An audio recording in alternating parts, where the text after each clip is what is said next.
Hi there. This is my review for The Last of Us Season 2. Overall, now that we've seen the finale. This is a follow-up to my initial video which I made reviewing just the first two episodes. At the time, after episode 2, I gave a glowing review that this was a perfect video game to TV adaptation. The things they changed were things that needed to be changed. Now, having seen the whole season with the next 5 episodes, I have mixed feelings. And I mean genuinely mixed, because it's not hating on it, but the one central criticism is I feel there were structural issues with how they approached it. Whereas after the first 2 episodes, I praised, this is perfect, I listed off these things they did right by reading through showrunner interviews where they explained this is why we did certain things. My one central criticism now is how they chose to structure the season and by extension the entire show. Regardless, let me make this clear, regardless of changes here or there that they made to certain story points or to get character arcs across, I understand that needs to be different in a TV show. Such as, I'm not concerned that some slight change was made, but that it was a mistake to put it in a flashback, that the flashback and paralleling structure works in a video game in a way it can't in a TV show. So, to give you my conclusion up front, if anything, while some people are complaining about they changed this slightly, they changed that slightly, if anything, I feel it was bizarrely too faithful to the video game by strictly copying that format of how they did flashbacks and how they're alternating between the main characters in parallel. You can't really do that. Which should be no surprise because the video game creator is one of the showrunners, and I really think that they should have steered it more towards the TV format. Well, if you're unfamiliar with this, I'll tell you, if you're watching this as a pure TV show, in The Last of Us Part 2 video game, you play the first half as Ellie.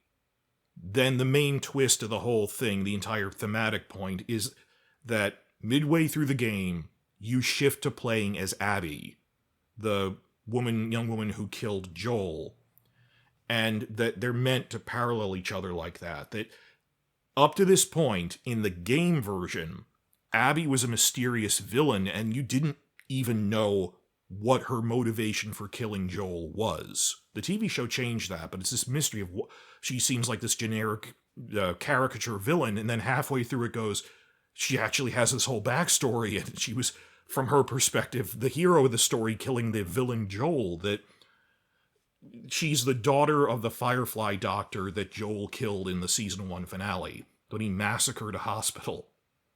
Like 20 people. And these were doctors who were earnestly trying to save the world by making a cure to the zombie fungus plague, even though they said it would require dissecting Ellie's brain and kill her, but we could make a cure. This could save the world. And the showrunners even confirmed in interviews, this wasn't a long shot. This would have probably worked. But Joel chose to kill them to spare Ellie, and even she is like, well, that would have been my purpose, sacrificing myself for the world. All of that. That the doctor who was going to do this was not an evil person. He was trying to save lives in an unfortunate, extreme circumstance, and it's supposed to be morally gray.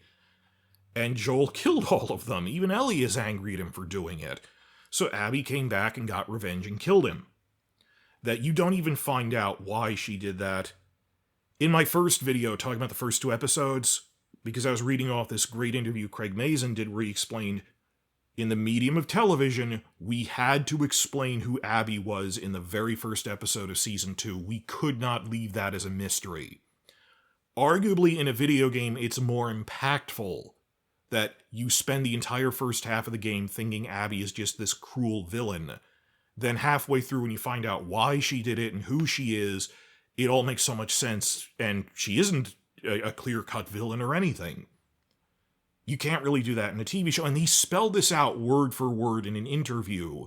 He said there are changes between TV and video game format that because a video game is one continuous sit-down experience, you can rely on people playing for 10 hours straight. and put in twists that pay off in like 4 hours. In an episodic TV show, people might stop watching. So we had to clearly say why this happened and not have payoff a month from now, or a year from now, or 2.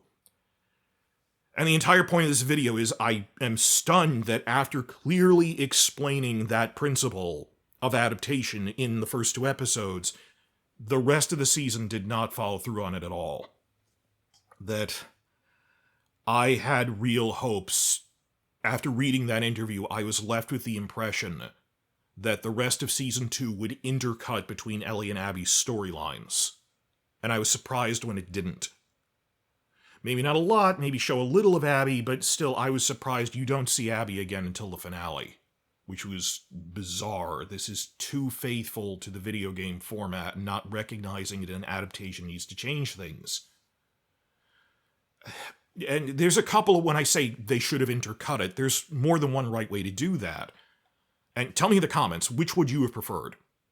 Maybe have, because the game is all first half Ellie, then Abby, because it's a game. You already bought it, you sit down and play it for 20 hours over a weekend, you get the whole experience.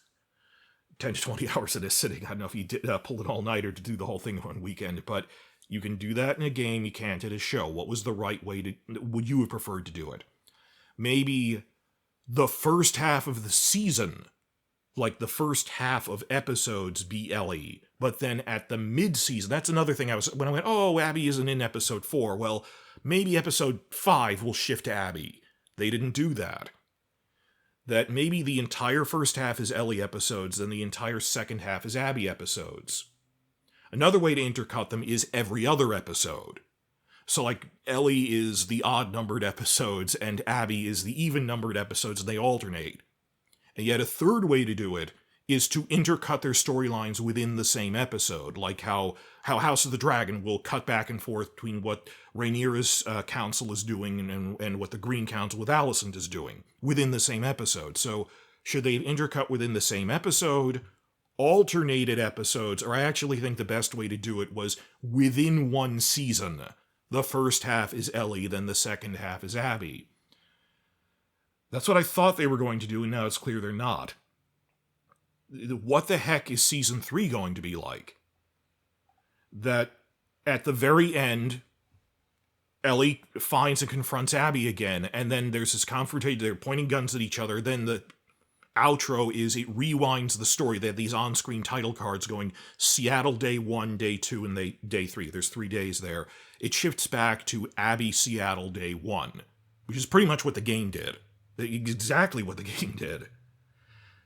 And in the post-finale interview saying Season 3 will shift to focus on Abby.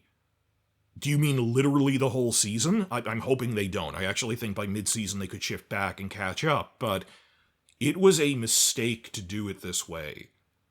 That this part of the arc, that basically everything up... I'll tell you right now my conclusion, which I've already done.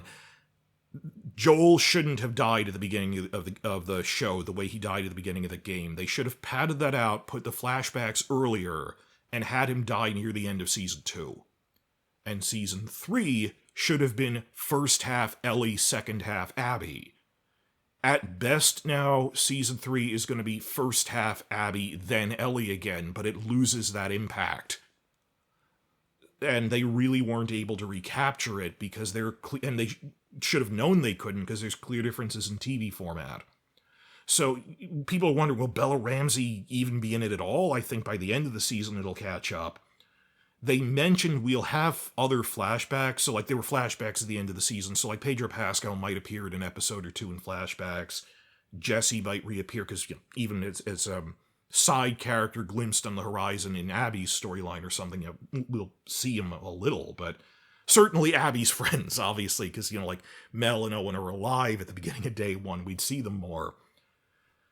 But who am I kidding? People aren't watching for Mel and Owen. The big thing is a lot of the audience were watching for the 2 central, really only recurring characters. I mean, maybe his brother to an extent, but for Pedro Pascal as Joel, and for Bella Ramsey as Ellie, and even if this is faithful adaptation, that they didn't mess up the story, that the author wanted to tell this controversial story, Regardless of our fan complaints, the reality is a lot of people stopped watching just because Joel died.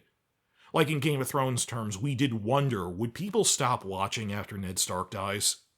Would they stop watching after the Red Wedding?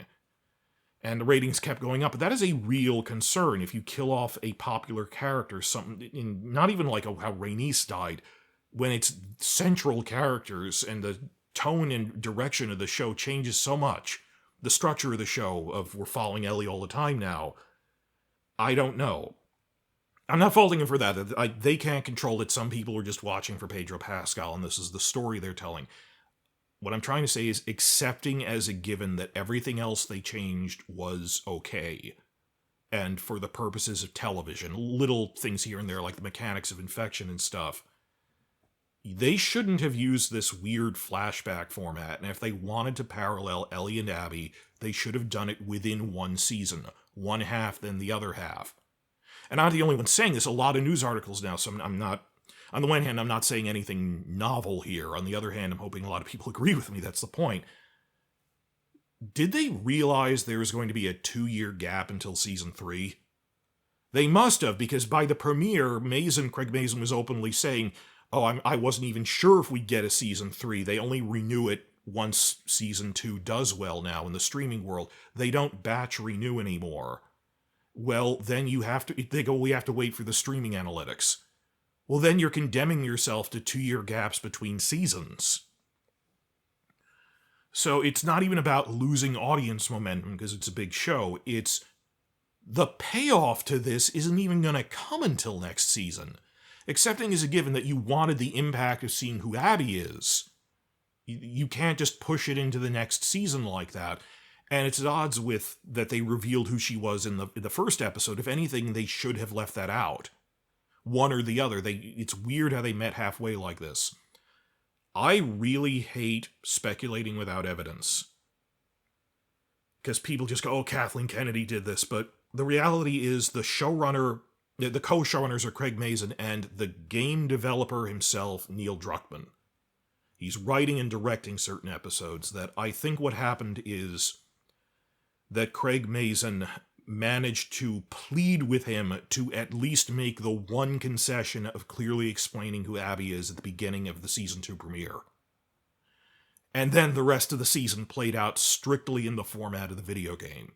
That this is the one time that Mazin managed to get that concession to the TV structure doesn't work like video game structure. And I guess Druckmann just put his foot down for the rest of it. And you read interviews with him, he's really insisting, no, this is so impactful that we're going to be shifting protagonists like this. And even Mazin in the post-finale interviews going that he did this whole big interview in THR, I'll link it below, that he said we've broken the rules of storytelling, that you don't switch between protagonist and antagonist like that. That isn't really what the issue is, because we have had other shows where there's no clear hero or villain, even though there's two opposing sides trying to kill each other, or even ones that shift perspective. It's, you shouldn't have done this across a 2-year season skip. This should have been a switch within seasons. All of this tying into what was really the big trend of 2024 through 2025 this past year. 2-year gaps are destroying shows. At first I thought it was because of the scale. A lot of it is just they wait for this, they go, we have to wait for the streaming analytics. And, because streaming is still very new and they're adapting to it. Thankfully, I'm going to talk about this in a separate video, studio execs right now have realized we can't keep doing that. We need to batch renew for multiple seasons. Like they openly said, we're going to renew Night of the Seven Kingdoms for seasons 2 and 3 to film back to back. That they know they need to do that now. It's just we won't see the results for a while. So, also post-finale, Mazin was openly saying, now I actually think I need a season 4 to finish the story. That leads to a question, is season 3 going to end where the second game did? Because there is no third game. Will season 4 be like The Last of Us Part 3 we didn't get? And I'm for that. If you have a story to tell, you should tell it.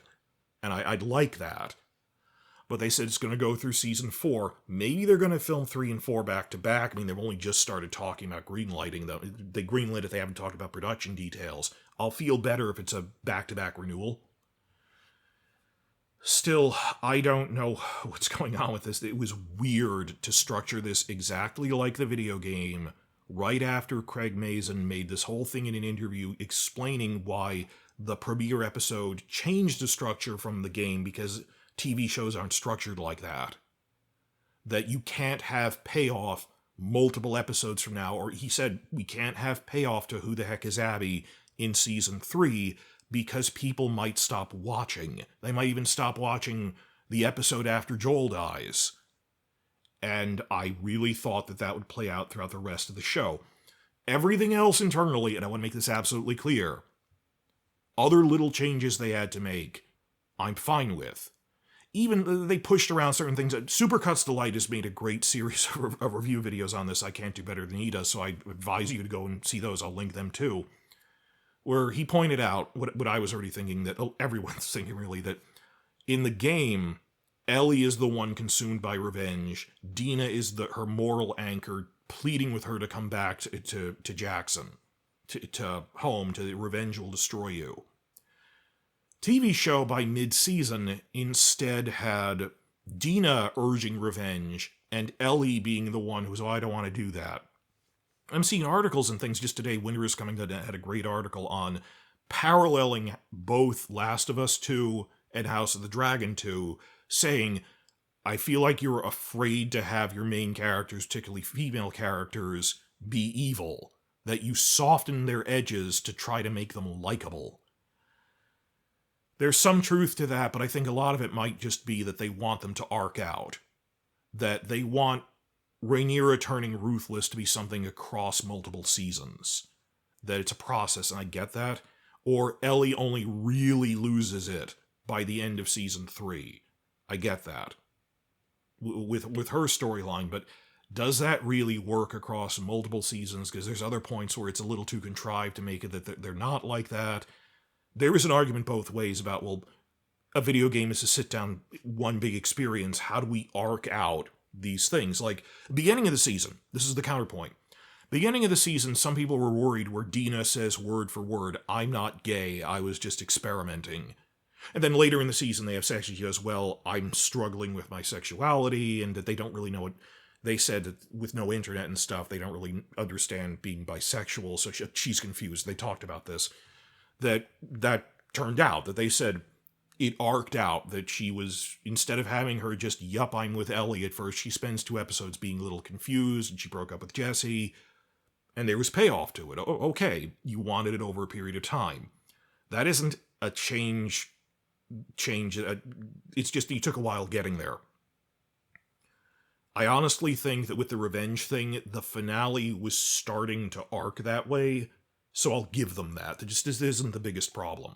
I wouldn't even consider a problem that Dina didn't know the real reason Abby killed Joel, that he killed all these fireflies in the hospital that were trying to make a cure, and she is shook when Ellie explains, Abby actually had a pretty good reason from her perspective to kill Joel. And then the father of her child, Jesse, gets killed. And Ellie, in this case, accidentally kills a pregnant woman, so I'm pretty sure that the way they framed this was just to arc it out, that Dina will now, after the traumatic events of the finale, be the one pushing for, we went too far, let's not go for revenge, let's go back to Jackson, and have Ellie be the one with the opposite reaction, which is, I have to keep going. I can see that even working, depending on how they do it, but putting it across because this should have been one big season, instead of leaving it on pause like that, that's just a part of the wider argument for, why did we have only 7 episodes 2 years apart? And they did say that season 3 will have more episodes in it. Big question is, I don't know if they always knew they'd get more episodes in season 3, or that there would be a season 4. Does that mean they were worried? Because I told you in my State of the Industry videos, Warner is doing a lot better now. So maybe because of it, am I so optimistic as to think, oh no, the fact that they've openly said they'll have an increased episode count will reflect on House of the Dragon getting an increased episode count again? Not necessarily, because they took one video game, The Last of Us 2, and split it into 2 seasons.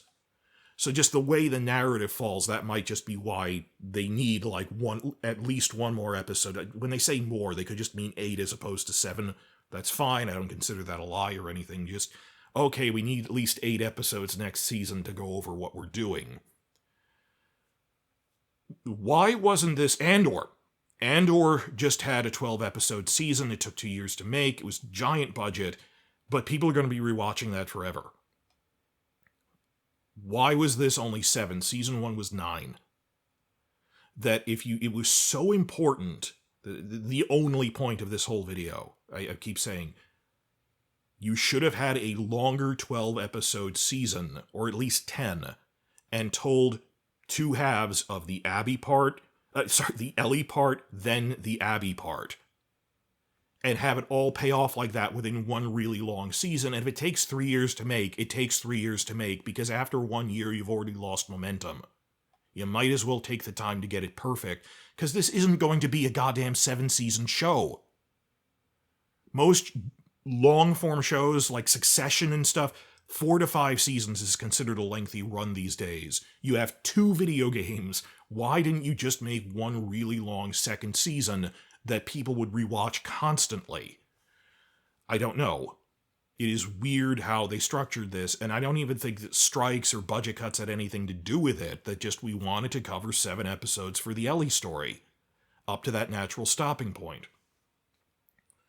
Next thing I want to cover in the comments section as I'm leaving you out here, just I want to hear how you guys would have done it, that I said the best way is a long season, first half Ellie, then Abby. Maybe you could have even intercut them within the same episode, I'm not sure, or alternating episodes. How would I have rearranged season 2? Just rearranged and re-edited scenes without actually the little story changes here and there, I'm fine with that. That they have like all of episode 6 is flashbacks to the 5-year time skip of what Ellie and Abby were doing in their father-daughter relationship like that, and her being a teenager.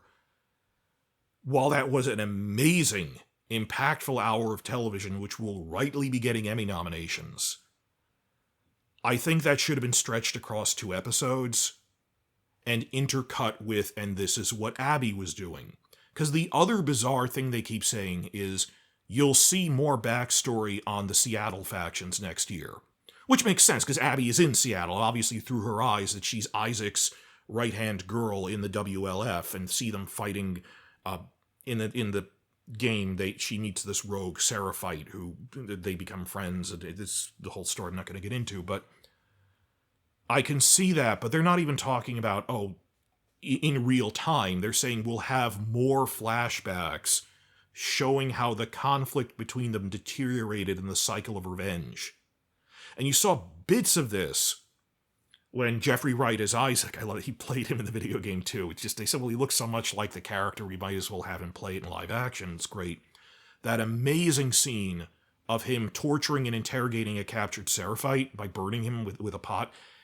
And the dialogue, it's all in there, just briefly, and it shouldn't be structured like this, that very quickly saying, we attacked you because you attacked us because we were armed. And he even says, I don't care about your chicken or the egg arguments. That it wasn't just one thing, that it spiraled and escalated through a series of back and forth. I said, we're going to show all of that in flashback in season 3. Not real time with Abby, but how things got worse over time. And that the whole theme is tribalism, and how that they should be working together to survive against the infected, and instead they're fighting each other and othering each other. Oh, no, they're the enemy. Why didn't they just put that in early season 2 to pad out the season? That my whole thing is, season 2 should have ended with Joel's death.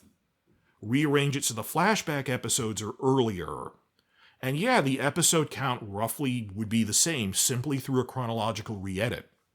What I really think is going to happen is 2 years from now when season 3 drops, because this is a very popular show, it's not like some obscure show, you are going to see, or we should see, a lot of fan edits on a fan edit on a season scale or a recommended viewing order, intercutting seasons 2 and 3 and showing these were either meant to be watched back to back, which is really what I would have done, or you could have even done a chronological intercut, probably might have worked, but it would have been better than this.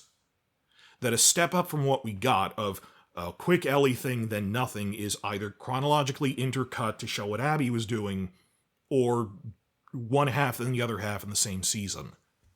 It's like 2 or 3 episodes, and that's another big complaint, was people loved the Jackson storyline so much, why not do some more side stories with people there to get to like 3 episodes across the 5-year time skip and in the present as well? And that's the other thing, that it's all interrelated. It's all from that central thing of the way they structured it. They ended up pushing the Ellie-Abby love story into Seattle, which is Ellie's descent arc, her dark arc, where it doesn't make as much sense. Why didn't we have them just running more scouting missions against the stalkers and stuff? That was a great, pretty much invented thing, where it's her and Dina abandoned a supermarket and they run into stalkers and stuff, and them bonding and falling in love over just scouting missions for like 4 episodes out of like a 7 or 8 episode season. Then have everything leading to the Battle of Jackson, which is not in the game at all, and that was an amazing action scene. Then have Joel's death in the second to last episode, and you do need an episode 3 where they're all reacting to Joel's death, and just say, I'm setting out for Seattle on a course for revenge. And maybe another episode actually showing that it just skips off screen of, it took 3 months for her to get from Jackson, Wyoming to Seattle or something, and have them bond further on the road. That you didn't need to rush this. They cut a lot of material from the game that they could have had, that you could have just put it at the front of the season to postpone Joel's death towards not the last episode, but the second last, maybe episode 6 out of 7 or 7 out of 8. And just looking at the numbers like that of 3-ish episodes on bringing us up to the present, 4 and 5 on Jackson and Joel's death, the numbers work out there because it's not a long season. They should have done that. That's what I think they should have done, and then had season 3 be this 10 to 12 episode season of 5 or 6 episodes on Ellie, then 5 or 6 on Abby, adapting pretty much the rest of the game. Everything else, and that's just for TV changes. On top of that, you have all noticed, and please tell me in the comments, apart from, hey, is my idea for just simply restructuring these scenes without changing them. You could do this as a fan edit. Next thing, the massive review bombing of this. Not because it changed the game, because Ellie and Dina are a gay couple in the game. But the past 2 years, it seems, ever since the guardrails came off on Twitter and stuff, and they're not moderating anything anymore, it's just every punk kid out there with an iPhone trying to make their bones going, I can hate on and review bomb any major TV show. It's a trend. I realize it's just what the internet has turned into. There wasn't that big of a, it was conflicted, but like House of the Dragon, we also had people review bombing it because of gay characters, or there's women's rights and things. People review bombed Obi-Wan Kenobi because there was a prominent black woman in it. And like, how is that a change to any? It's a new character, but yeah, there's lots of people. And what is it? Why is this offensive to you that it's just a main character who happens to be a woman? And they built it up like that. Much less, more controversial than a women main character is those men's rights types. You're just looking, they don't even believe it. They don't actually believe all of this anti-gay stuff or whatever. If Pedro Pascal wasn't such a good actor, they'd probably be blasting him for being Latino as well. They are looking for clickbait and attention on social media, because the rule is the more you yell, the more attention you get. That Ellie and Abby are a couple in the game this is based on. Ellie was established as gay in the first game. And there's whole news articles on how this was review bombed. And in many ways, I think that is just a symptom of being a successful show. That when you're one of the top 10 shows, people notice and there's a target on your back. With House of the Dragon, with Last of Us.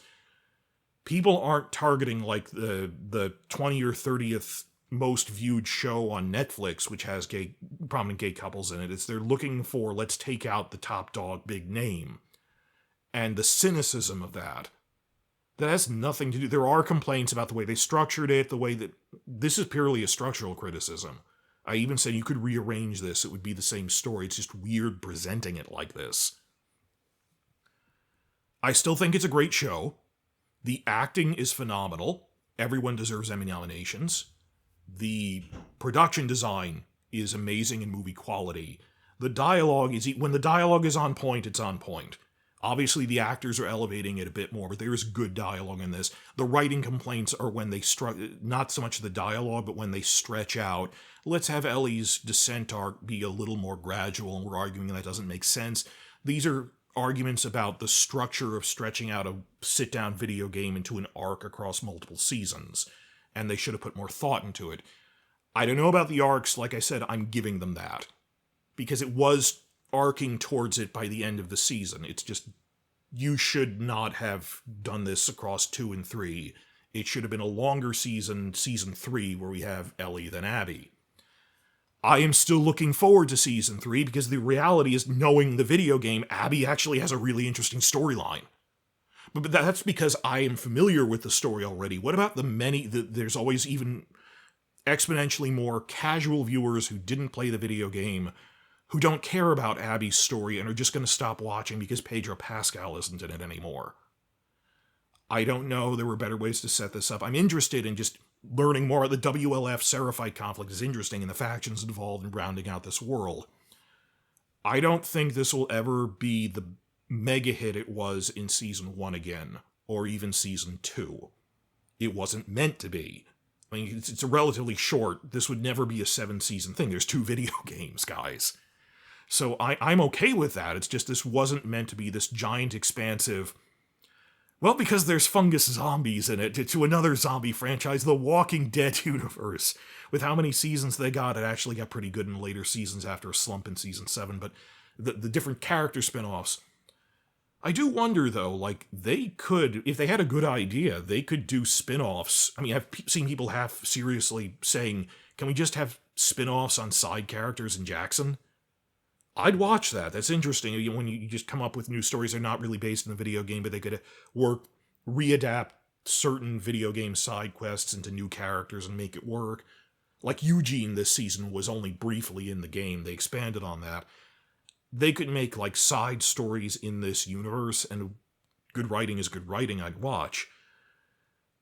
It really won't be what... Season 1 was a one-time thing. And I knew that going in. I mean, they didn't even plan a sequel video game when they made the first one. This isn't a problem, it's just, okay, it ran its course. Similarly, Andor was never meant to be a 7-season show. Well, it was meant to be it was meant to be a 5-season show, and they said, the logistics are impossible, let's cram it all into Season 2. And it was phenomenal. Ending with having 2 great seasons isn't a bad thing. Arguably, it made Season 2 so much better for Andor that they did that. We'll never know, because we can't compare, but they shouldn't have structured it like this. The other thing is I haven't covered Andor yet, when Andor and Last of Us were the 2 big shows of the spring. Well, Andor wasn't even structured like a TV show. It was released in these 3-episode batches, like a mini-series. And apparently this is what a lot of people are doing, that the ratings weren't as high as they thought, because a lot of people said we're gonna... I skimmed it all once. I did one quick watch-through. But watching it, rewinding, and savoring the lore bits and the deep dives... I have to do that 1 episode at a time, and a lot of people are doing that. I'm going to rewatch it 1 episode at a time over the whole summer for the next 2 months, instead of binging it really quickly, being done with it. So you have that to look forward to. And I'm going to be talking about, in videos after this, the issues of you can't just wait for the analytics when a season airs to see if it needs renewal, because then you're condemning us to 2-year waits between seasons. There really is no reason for that. I thought there was. No. And thankfully they are learning that, like I said, with the batch renewal and all the structural issues with this. Season 2 does deserve all the Emmy nominations, and I look forward to... Bella Ramsey has been great. People just need to knock on Bella Ramsey because the actor, they're non-binary, and the character is gay. All of that. That is just cynical online bullying and isn't achieving anything, and it's not even They don't even believe the bullying. They're doing it for attention. And everyone else is too, so you don't really stand out from the crowd, do you? That if everyone else, all the other hundreds of online trolls are doing the same thing, do you just feel good in the moment when you do it? Because who even remembers you? So, I am looking forward to Season 3, because, even I've seen even Supercuts Delight said he liked, from a story standpoint, the Abby half of the game is stronger. And I agree, just in terms of the factions and getting into the Seraphite WLF conflict. But with this behind us now and all the anger and debates, with any popular thing like this, particularly video game fans are so invested in this, I don't think they should have structured it like this, and there are ongoing questions about, well, what will Season 3 be like? What are you planning for Season 4? How fast will they come? I'm not sure. That I enjoyed Last of Us Season 2. I just wish, let me make that last thing I have to make this clear. I just wish it was presented better, with like a fan re-edit or something.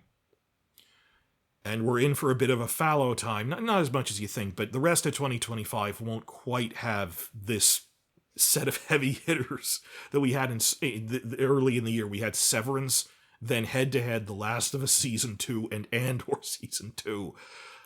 That's a tough act to follow, and there's a relatively light slate for the rest of the year. Not empty, just lighter. But then, separate schedule video, there are a lot of other big shows that they're holding off on until 2026. Because of Emmy cycles, because of launches, all these other things. Not just HBO, I'm talking about Netflix, Amazon, everything. There's a lot of stuff to look forward to beyond this, instead of it's the end of The Last of Us. It'll be a different universe following side characters, that Joel's story ended as it needed to. And we will be following the rest of this.